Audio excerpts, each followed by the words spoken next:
Dragi prijatelji, večeras ćemo na vaš zahtev obraditi jedan slučaj koji se desio 2024. godine u Tuzli i boga mi, ceo Tuzlanski kanton je uznemirio i ne samo Tuzlanski kanton, o ovom se slučaju pisalo u čitavom regionu, pa i u Srbiji, i to sa razlogom, a vidjet ćemo kasnije i iz kog razloga se pisalo toliko i u Srbiji.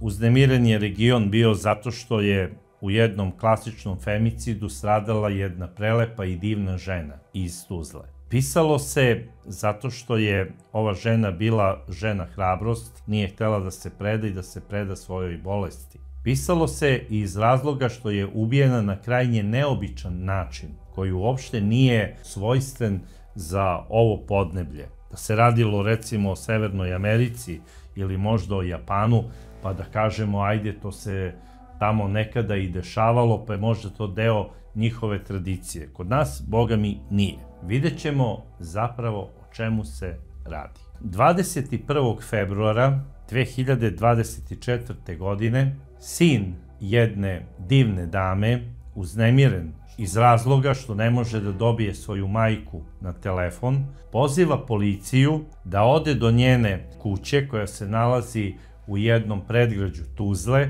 i da tamo provere šta se zapravo dešava. To se nikada nije desilo, da se njegova majka ne javi na telefon, ne javlja se ni njegov očuh, a kako je rekao, i jedan i drugi imaju invaliditet jer su distrofičari i plaši se da im se nije nešto desilo, ne daj Bože, pošto je još uvek grejna sezona, možda su se ugušili dimom. Poziv se desio u podne i policija dolazi pola sata posle ovog poziva na naznačenu adresu, razvaljuju vrata, ulaze unutra i nailaze na strašan prizor. Žena koja je ležala na podu bila je ustreljena bukvalno strelom iz luka, a pored nje je ležao i muškarac koji se nekim nožem izboo po stomaku i grudima. I još uvek je davao znake života. Policija je odmah ovog čoveka prevezla do urgentnog centra u Tuzli i tamo mu je ukazana medicinska pomoć, odmah je operisan i ovaj čovek je posle 2 nedelje spašen sigurne smrti. A o čemu se zapravo radi i ko su bili ovi ljudi? Žena koja je tamo pronađena zvala se Selma Baluković Sabo. Ona je rođena 1976. godine u okolini Tuzle i njeno prezime je bilo po rođenju Čehajić. Imala je, pored roditelja i rođenog brata, vaspitavana je u onom pravom balkanskom duhu i ona je, slobodno mogu reći, bila jedno divno i lepo vaspitano dete, kasnije devojka i potom žena. Inače, ona je završila i jedan zanat, bavila se krojačkim zanatom, to je odlično radila. Po završenoj srednjoj školi daje se za jednog gospodina Samira, sa kojim je izrodila 2 dece. Živela je divnom braku, poštovali su se između sebe. Međutim, u jednom trenutku ova žena se razbolela i dobila je Bekerovu distrofiju. Njeni mišići su počeli da odumiru i ona je sve više i više imala problema sa hodanjem i na kraju je završila u invalidskim kolicima. Ona se suočila sa svojom sudbinom, borila se jer je zapravo bila pravi borac. Ne želi da se preda, postaje član udruženja distrofičara u Tuzli, aktivna je u svakom pogledu, voli da se bavi humanim radom, pošto je znala da šije, nekada bi nekim svojim prijateljicama sašila haljinu ili nekim svojim prijateljima bi sašila neki sako ili popravila pantalone ili odelo ili tako nešto. I uvek je tražila od svojih prijatelja da ako može na neki način da im pomogne, da je slobodno pozovu i da će ona uvek biti tu njima pri ruci. Takođe, i njeni prijatelji su to znali da cene, pomagali su joj u mnogim stvarima. Kao što sam i napomenuo, Selma je aktivni član udruženja distrofičara u Tuzli. U međuvremenu udaje se i njena ćerka, ženi se sin, dobija unučad, ona je presrećna. 2010. godine umire njen otac, koga je jako volela i za koga je bila jako vezana. Naravno, ostaje njena majka koju ona voli, koja joj je pružala punu podršku u svemu onome što radi. Naravno, podršku su pružala i deca. 2019. godine ona je stupila u kontakt sa jednim gospodinom koji je njoj bio itekako interesantan, a koji je isto bio distrofičar i bio je član udruženja distrofičara iz Subotice. Inače, on je Mađar i njegovo ime je Erno Sabo Čaki. Erno Sabo Čaki je rođen 1974. godine u Subotici. Živeo je sa svojim roditeljima u okolini Subotice u jednom selu koje je uglavnom nastanjeno Mađarima. Radio je u jednoj mašinskoj industriji u okolini Subotice i imao je nekoliko hobija, a jedan od najomiljenijih hobija, pored pecanja, bio je zapravo bodybuilding. On je jedan pravi dasa, jedan gorostas, oženjen je jednom prelepom ženom sa kojom dobija sina, smatra sebe veoma srećnim jer je ispunjen u životu. Bodybuildingom se bavi i njegova supruga. Oni su jedan prelepi par. Kada prošetaju Suboticom sa svojim detetom, svako bi se okrenuo i rekao bi kako su ovi ljudi lepi i baš onako mladi. Tako bi trebalo da izgleda svaki savremeni par. Ovaj momak, koga ćemo zvati Čaki, važio je za čoveka koji je bio jak, bukvalno kao legendarni Samson. On je iz benča znao da podiže bez problema 150 kg. Međutim, imao je jedan peh na poslu i on je doživeo nesreću, tako da je imao povredu kičme i odlazi u invalidsku penziju. Čaki je sve ovo doživeo kao veliku katastrofu. Naravno, to i jeste katastrofa. Za jednog mladog čoveka, koji sebe doživljava kao čoveka koji može da uradi sve što poželi, odjednom sada on je u invalidskim kolicima. I to u svojim ranim 40. godinama. On je uživao da vodi svog sina na pecanje, bavio se i lovom, svašta nešto je imao u planu, a odjednom mu se srušio sada ceo svet. Tu su prijatelji koji odmah dolaze da pomognu i savetima i nekim rečima utehe, govore mu kako je on još uvek mlad i kako ne sme da se preda. I da su mnogi ljudi, nažalost, doživeli isti slučaj i da su postali invalidi kao i on i ne predaju se. Sada ja ne znam tačno iz kog razloga, Čakiju se dešava još jedan peh, on se razvodi od svoje supruge ili se ona razvela od njega, bilo kako bilo, on je to doživeo kao veliku katastrofu, pre svega zato što je smatrao da je sada ostao totalno sam, pao je u tešku depresiju. Čak je razmišljao o raznim groznim stvarima jer svašta mu je padalo na pamet. Međutim, tu su se pojavili neki njegovi prijatelji koji su Čakija znali još od ranije i dali su mu predlog da se Čaki učlani u udruženje distrofičara i paraplegičara iz Subotice. Zato što se tamo nalaze ljudi sličnih sudbina i oni će mu sigurno dati neke svoje savete kako da prebrodi krizu u koju je zapao i kako da pronađe smisao života i neko svoje novo zanimanje. I Čaki je to i uradio.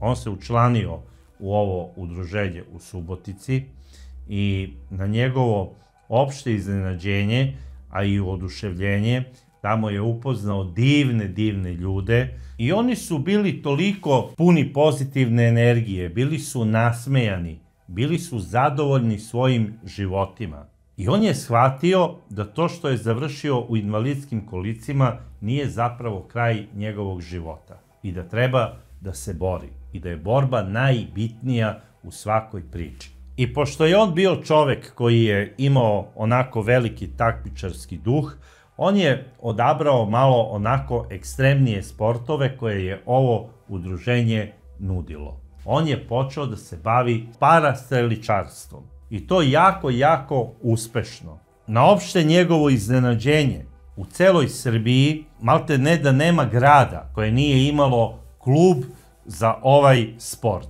I on je počeo da putuje po celoj zemlji i takmičio se i osvajao je za svoj klub i neke medalje. A da napomenem, dok je još bio u braku i dok je još bio u radnom odnosu, on je kao i većina Mađara iz Subotice 90. godina uzeo dvojno državljanstvo sa Mađarskom. Sada, da li je on nekim poslovima ponekad išao i za Mađarsku, to je manje više bitno, ali ono što je najbitnije, to je da su njegovi roditelji i njegova porodica živeli 10 kilometara od Subotice, da je on bez problema išao do svog kluba u centru Subotice, gde se družio sa svojim prijateljima iz udruženja distrofičara i gde je počeo da se organizuje oko treninga u streličarstvu. On je postao jedan od cenjenijih takmičara u ovom sportu i postao je poznato ime. I išao je i na neka međunarodna takmičenja. I koliko ja znam, on je uvek nastupao kao neko ko se takmiči iz Srbije, ne iz Mađarske, ali s obzirom da je imao i mađarski pasoš, u štampi o njemu govore kao da je malte ne u pitanju neki Mađar iz Budimpešte i koji nikada nije, recimo, živeo u Srbiji. Samo u jednom kontekstu se spominje da ovaj Mađar ima i, kako oni kažu, srpsko državljanstvo. Odnosno, stvar je obrnuta. Čak i je bio državljanin Republike Srbije koji je imao mađarski pasoš. I sada u tim raznim druženjima između distrofičara iz čitavog regiona, njegov klub je najverovatnije gostujući nekom prilikom u Bosni, on se upoznaje sa Selmom Baluković. I odmah između njih dvoje rodila se neka simpatija. Oni su razmenili telefone, počeli su da se druže i prate preko društvenih mreža i počeli su, znači, jednu zdravu, normalnu komunikaciju. I slobodno mogu reći da u tim komunikacijama preko društvenih mreža Čaki se zaljubljuje u Selmu i pored te lepote koju je imala, nekako je zračila pozitivnom energijom. Bila je puna te pozitivne topline, ljubavi, lepih reči. Najverovatnije da je ona mnogo toga lepog i rekla kako bi mu ulila samopouzdanje i od 2022. godine Čaki i Selma žive zajedno. A odlučili su da ovu zajednicu u kojoj žive krunišu i venčanjem. 18. avgusta 2022. godine ovaj prelepi par se venčao u Tuzli.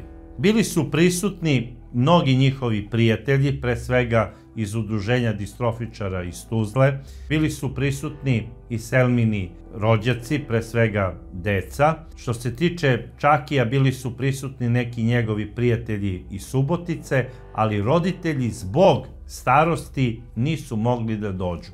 Za njih je to ipak jako dugačak put, 300 i kusur kilometara, nije to baš ni malo za starije ljude.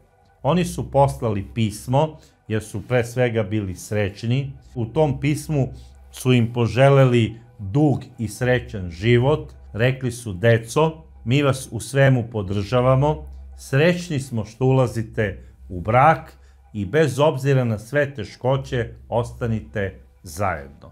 Želimo vam svaku sreću i dobro. I naravno, u koverti gde je bilo pismo, poslali su i izvesnu količinu novca, kako je to i red. I Selma je bila presrećna zbog ovog pisma. Posle ovog venčanja, Selma i Čaki su bili i na odmoru, a odlučili su da posete i Suboticu i Paličko jezero, kao i Čakijeve roditelje. I Selma je bila oduševljena, pre svega kako su je primili Čakijevi rođaci, pre svega roditelji, i moram nešto da kažem. Ona na tim društvenim mrežama uvek objavljuje svaku maltene komunikaciju sa Čakijevim roditeljima i zove ih mama i tata. To je onaj tradicionalni balkanski način gde snaja roditelje svoga muža zove kao svoje lične roditelje. To dokazuje da je zapravo Selmi jako stalo do Čakija. I ona je na njega bila jako i ponosna. I podržavala je Čakija u svemu. Čak ga je podržavala i u toj ideji da on zapravo na neki način bude jedan od osnivača tih parastreličarskih liga u Bosni, koje nažalost ne postoje. U Bosni postoje svega par tih streličarskih klubova u tim većim gradovima, za razliku recimo od Srbije, gde svako veće selo ima streličarske klubove. Znači, ne pričam o streljaštvu iz vatrenog oružja, pričam o streličarstvu iz luka i strele. Ja verujem da je Čaki ponešen tom idejom koju je, recimo, doživeo kroz ta razna takmičenja po Srbiji, odlučio da istu atmosferu napravi i u Bosni. Da bi ljudi koji su u istom problemu kao što je on i kao što su drugi ljudi, imali zapravo razonodu i rekreaciju i da dožive taj takmičarski pobednički duh i da osete da nema mesta predaji, već samo snaga i pobeda i da imaju jasan cilj. U ovom slučaju to je znači meta koju oni gađaju lukom i strelom, doduše iz tih kolica, jer su vezani nažalost za ta kolica, ali to su ljudi velikog srca i svaka njihova medalja sija isto kao sunce, isto kao medalja bilo kog sportiste koji za svoj klub osvoji, bez obzira da li zlatnu, bronzanu ili srebrnu medalju. I Selma i Čaki putuju i po 500 km do nekog kluba kako bi učestvovali na nekom takmičenju. O ovim takmičenjima u Subotici da i ne govorim, tamo su obavezno prisutni. I ono što je najbitnije što moram da kažem, Selma je na nekoliko tih takmičenja osvajala zlatne medalje. Za Čakija nisam siguran, za njega znam da je osvojio jednom srebrnu, jednom bronzanu, ali i to je veliki uspeh. Veliki je uspeh zato što u toj muškoj konkurenciji ima mnogo više takmičara. I s obzirom da Tuzla nema klub za vežbanje takmičara u streličarstvu, onda mogu i da razumem Čakija koliko je bio ponosan na srebrnu ili bronzanu medalju koju osvoji u Nišu, jer ti njegovi prijatelji iz Niša svakog dana treniraju. I to nije isto. A on je sam improvizovao svoju metu, svoj poligon i u dvorištu svoje kuće gde je živeo, tamo je trenirao sa svojom suprugom Selmom.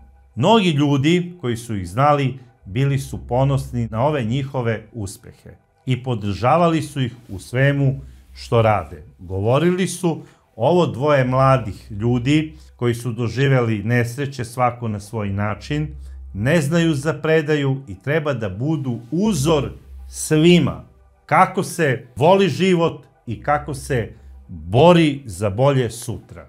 A ovo dvoje mladih imali su najbitniju stvar, imali su ljubav. Oni su se voleli. I sada Čaki, da bi dokazao i on ljubav svojoj dragoj Selmi, on joj je poklonio jednog psa, šnaucera, jer je znao da Selma obožava pse. Ona je pre toga kupila dva mala psića, isto šnaucera, koje je htela da pokloni svojoj ćerkici. Međutim, ona ih je čuvala i počela je čak i da ih šeta. Osetila je energiju i ljubav ovih životinja koja prelazi na nju i koja joj daje snagu. Sada, ja ne znam da li se to desilo jednom prilikom kada je Selma u kolicima izvela ove pse u šetnju i kada je neko od njih otišao malo predaleko i kada je ona iz straha da se ne bi izgubio psić, nesvesno ustala iz kolica kako bi videla gde je pas i shvatila je da ona zapravo ustaje i da može da hoda. I ona je rekla: Bože, pa ja mogu da hodam. Ona je u početku hodala iz straha na nekim malim razdaljinama, ali kasnije se to sve više i više povećavalo. Da bi posle svega nekoliko meseci ova prelepa žena, Selma Sabo, počela da izlazi u šetnju sa svojim psićima i bez kolica. I počela je i da trenira streličarstvo bez kolica. Znači stoji i gađa. I Selma naravno nije mogla da ne podeli tu svoju radost i sreću što može da hoda sa svojim voljenim Čakijem. Ona ga je ljubila, grlila, govorila je: eto, Čaki ima Boga, molila sam se za sreću da prohodam. Bila mi je potrebna ljubav, dobila sam je od tebe i dobila sam je od ovih prelepih psića. I nadam se da ćeš jednog dana i ti prohodati. I umesto sada da Čaki bude presrećan, ja imam utisak da je on osetio neki strah. Selma je bila presrećna što može sada da ustane, što može da se bolje brine o svom suprugu, o svom Čakiju. Bila je jednostavno na neki način sada preokupirana svojim mužem kako bi mu što više udovoljila i kako bi ga što više usrećila. Međutim, izgleda da on nije bio baš srećan zbog toga što je Selma počela da ustaje iz kolica i što je u jednom periodu na ta kolica i zaboravila. I čak i umesto da je podrži, on nije bio srećan zbog toga i imam utisak da je počeo da osjeća neki strah.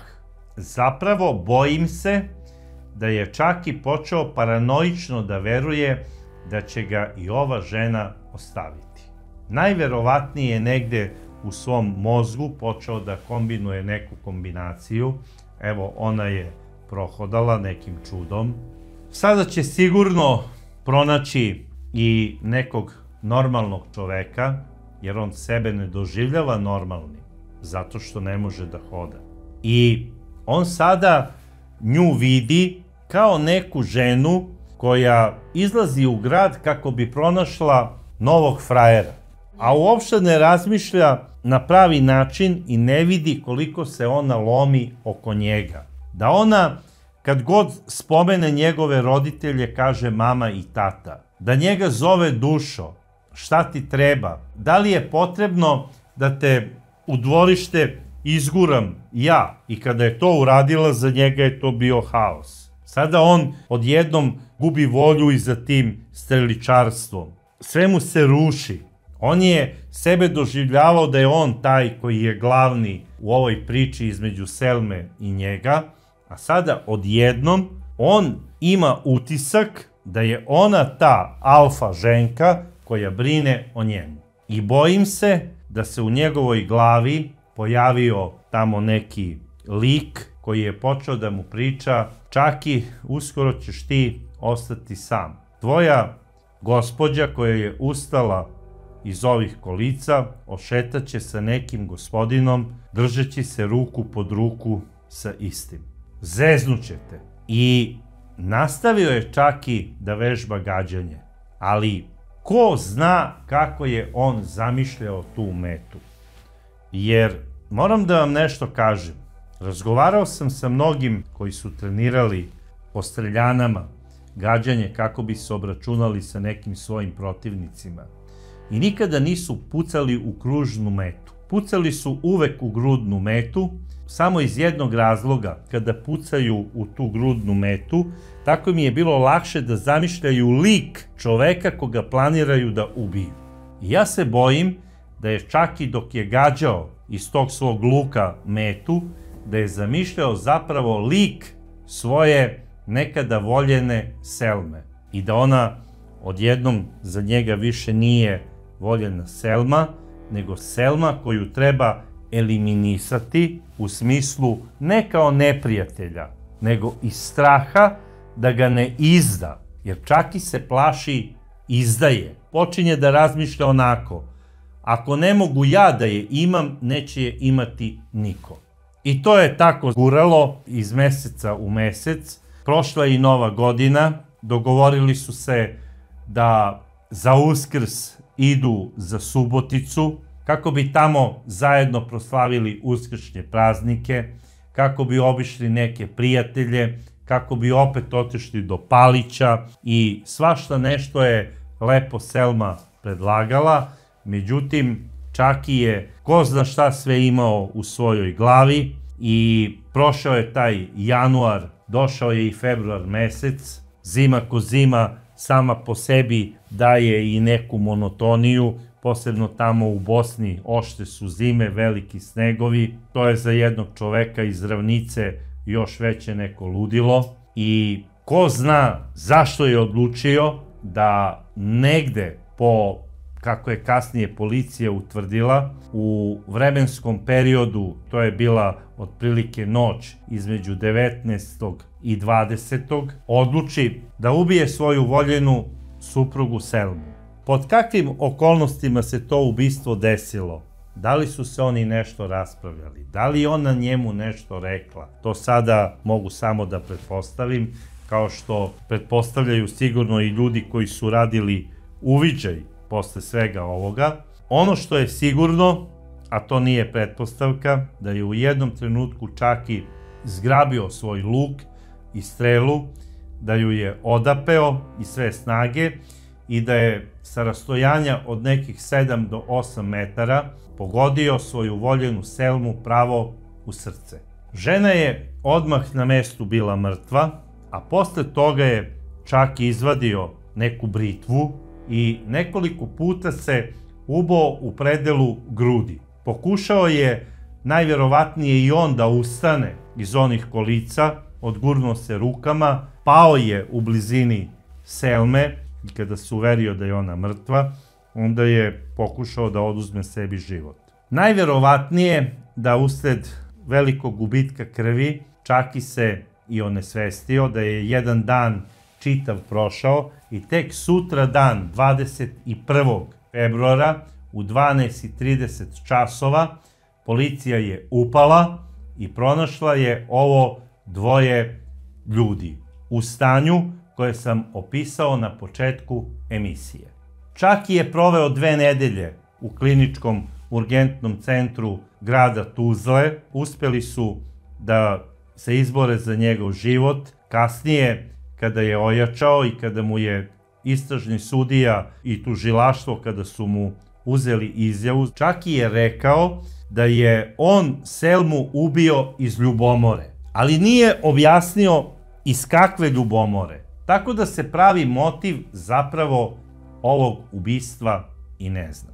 Može samo da se pretpostavlja. Tako da i ovo što sam ja rekao je zapravo moja pretpostavka, da je on nju ubio iz ljubomore zato što je ona prohodala i zbog straha da će ona da ga eventualno ostavi sa nekim novim partnerom, koga će upoznati tamo negde u nekom parku. Čakiju je suđenje trajalo godinu dana i on je pravosnažno osuđen na 11 godina zatvora. Samo na 11 godina. Eto kakvo nam je pravosuđe. Da je ubio sekirom, možda bi dobio 5 godina. Sada, ono što je isto vezano za ovaj slučaj, a to je taj naš balkanski mentalitet u celoj ovoj priči. A to je da balkanski muškarac ne može da prihvati da žena jednostavno može da bude uspešnija od njega i da se brine o njemu. Nije tu samo strah bio presudan, ona će me ostaviti. On je sada malte ne zgrožen jednom situacijom da žena koju je malte ne on naučio kako da rukuje lukom i strelom, da će ona sutra dan možda da postane takmičar u nekoj pravoj ligi, jer ona napreduje posle banje kako je planirala da ide, sigurno je čak i razmišljao da će Selma i ozdraviti potpuno. On sada ne prihvata ni činjenicu, i ako ostane ona s njim, da je ona ta koja će brinuti o njemu i da je ona ta koja će biti uspešnija u svakom pogledu od njega. Ovde se znači radi o čoveku koji je sa severa Srbije, gore iz Subotice je, odrastao je u jednoj normalnoj sredini, u jednom trenutku je sigurno možda razmišljao da ide i put zapadne Evrope, zato je i uzeo taj mađarski pasoš i mađarsko državljanstvo, ali se ipak odlučio da ostane u svojoj Subotici. Desio mu se peh koji se može desiti, ne daj Bože, svakom čoveku. Bio je hrabar da počne borbu za bolji život, ali je na kraju ispao kukavica. Kukavica jer je ubio ženu koja ga je volela i koja je bila spremna da se žrtvuje za njega. On nije izvršio samo ubistvo voljene Selme. On je samim tim činom ubio i sebe. Jer niko nikada ga neće voleti kao što ga je volela Selma. I ja verujem da su i njegovi roditelji bili veoma, veoma potreseni ovim što je uradio njihov voljeni Čaki i da su bili jako, jako ljuti na njega. Ja ne znam šta više reći u vezi ovog slučaja, osim da su zavist i ljubomora klica svakog zla. I neka nam ova priča bude pouka da ne budemo zavidni prema tuđim uspesima, posebno ne prema uspesima onih koji žive sa nama i koji nas vole. Jer u protivnom, sve ono što smo pokazivali kao ljubav prema njima, bila je zapravo laž i foliranje. Dragi prijatelji, ova potresna priča ne sme nikada biti zaboravljena, a mišljenje o njoj voleo bih da vidim, kao i dosad, u vašim komentarima. A do sledeće čudne priče, ja vas pozdravljam i volim. Stop nasilju nad ženama.